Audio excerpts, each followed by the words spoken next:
ବାପାଙ୍କୁ ଟିକେ ଦେଖ ବାପାଙ୍କ ଦେହ କ'ଣ ହେଇଛି ବାପା ମାନେ ଆଜି ମାଣବସା ହେଇଥିଲା କ'ଣ ମାନିଲେନି ମୋ କଥା ପିଠା ଖାଇ ଦେଇଛନ୍ତି ପୁରା ପେଟ କାମୁଡ଼ିକି ଯେ ପୁରା ଧରିକି ଯେ ଆଉ ବାପା ଉଠି ପାରୁନାହାନ୍ତି ଟିକେ ଦେଖ ଟିକେ ତାଙ୍କୁ ଆଗେ अरे ये तो पेट फांपी जाइए जोर सोर ପୁଣି କ'ଣ କରାଯିବ ये झाड़ा फाड़ा हम ये तो सालाइन लगे ସାଲାଇନ୍ ଦେବା इंजेक्शन भी दिया जीव ଯାହା ଦେବା କଥା ଡାକ୍ତରବାବୁ ଦିଅନ୍ତୁ ତୁରନ୍ତ ବାପାଙ୍କୁ ଭଲ କରିବା ଦରକାର ବାପା ପୁରା ଅବସ୍ଥା ପୁରା ଖରାପ ହେଇଗଲାଣି। तुम सोई पकेलो ଆରେ ସେତେବେଳେ କହୁଛି ଦିଅ ବୋଲିକି ଆରେ ପୁଅ ପୁଅ ଧର ସାଲାଇନ୍ ଧର ଓହୋ ବାପାଙ୍କ ପୁରା ଅବସ୍ଥା ପୁରା ଖରାପ କରିଦେଲ ତମେ ମାନେ ତମେ ଏତେବେଳେ ଯାକେ ଡାକ୍ତର ବାବୁ ଆଉ ଇଞ୍ଜେକ୍ସନ ଟା ଦିଅନ୍ତୁ ଆଉ କ'ଣ ମେଡିସିନ ଲାଗିବ चलो तुम चलो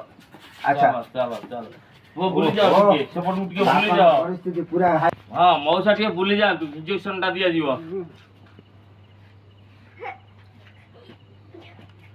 ବୁଲ ବୁଲ ଆଉ ଟିକେ ବୁଲ ହଁ ଇଏ ତ ପୁରା ପିଠା କେତେ ଖାଇଥିଲ ମଉସା ଖାଇଛି ବହୁତ କାଇ ଏତେ